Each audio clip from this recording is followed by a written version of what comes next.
Pernah nggak kamu bertanya bagaimana seseorang bisa berubah dari anak yang diharapkan jadi kiai menjadi tokoh yang mengguncang sebuah rezim? Cerita ini bukan sekadar perjalanan hidup biasa ini tentang bagaimana suara kritik bisa mengubah arah sejarah. Semua bermula di Surakarta, tahun 1944. Lahir dengan nama lengkap Amin Rais, ia tumbuh di lingkungan keluarga Muhammadiyah yang kuat.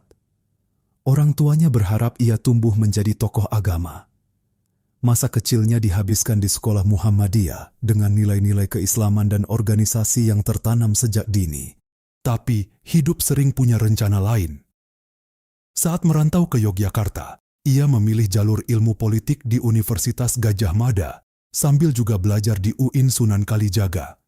Disinilah bibit kepemimpinannya mulai terlihat aktif di organisasi, memimpin, dan mulai berani menyuarakan gagasan. Dari mahasiswa biasa, ia berubah jadi sosok yang terbiasa berpikir kritis. Perjalanannya tak berhenti di Indonesia. Ia melanjutkan studi ke Amerika Serikat mulai dari University of Notre Dame, lalu meraih gelar doktor di University of Chicago. Ilmu yang ia kumpulkan bukan sekadar teori, tapi menjadi bekal untuk memahami dunia, kekuasaan, dan ketidakadilan.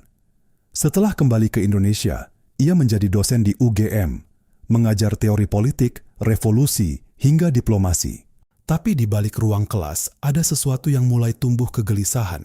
Ia melihat kondisi negara, melihat kekuasaan yang tak tersentuh kritik, dan mulai bersuara. Dan disinilah klimaks cerita ini.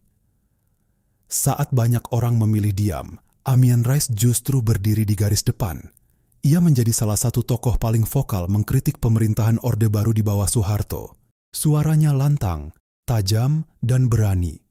Di tengah risiko besar, ia tetap bersuara, dan namanya pun melejit sebagai tokoh penting dalam era reformasi. Dari seorang akademisi, ia berubah menjadi simbol perlawanan. Tapi tentu saja, setiap pilihan punya konsekuensi. Dukungan dan kritik datang bersamaan, dan perjalanan politiknya pun penuh kontroversi hingga hari ini.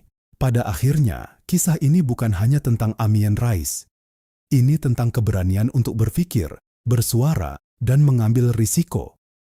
Dari seorang anak yang diharapkan jadi kiai, menjadi tokoh yang mengguncang sejarah bangsa. Sekarang pertanyaannya untuk kamu, kalau kamu berada di posisinya melihat ketidakadilan, tapi tahu risikonya besar, apakah kamu akan tetap diam atau berani bersuara?